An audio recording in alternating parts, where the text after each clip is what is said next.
Okay, now that you've completed your initial survey and you know that your site sits within an enhanced tier, your next step is to carry out a vulnerability assessment. A few points to note.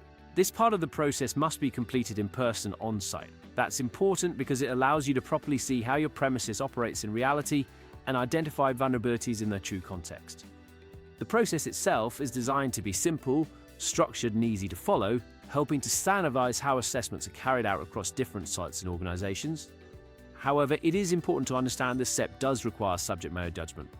The assessors should have a sound understanding of terrorism risk and attack methodologies, so they can properly interpret what they're seeing and identify vulnerabilities that may not be immediately obvious.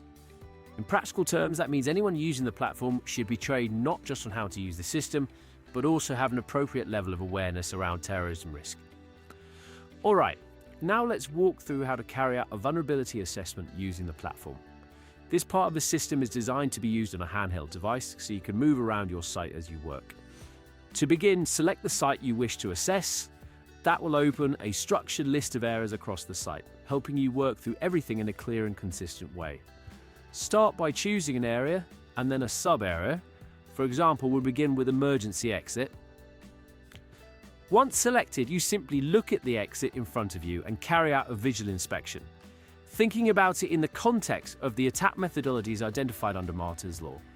The aim here is straightforward. Identify anything that could present a vulnerability. In this case, let's say the issue is an inoperable exit. When you spot a vulnerability, take a photo. Using your device and upload it directly into the system.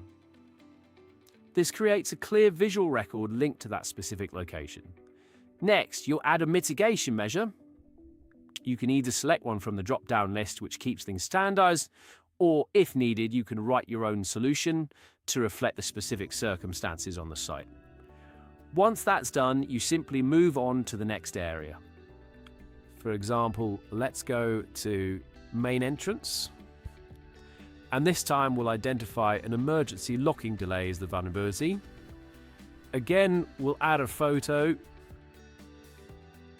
And then we'll record an appropriate mitigation measure.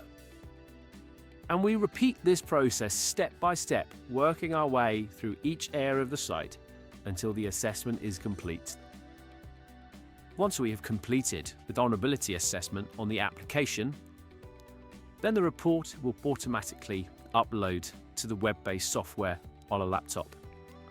In this instance, we go to the report entitled Local Megastore. On the document, we can see that the key information, such as the address, is auto-populated. There's a short background and scope, a short executive summary, and then we can see that the vulnerabilities, the mitigation measures, and the accompanying photos that were noted and actioned on the app have all uploaded to the laptop. The report can then be edited further by the assessor.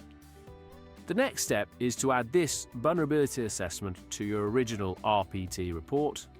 In that process, the assessor will also manually adjust your vulnerability scores, which will recalculate your total risk score and what is reasonably practicable for your site.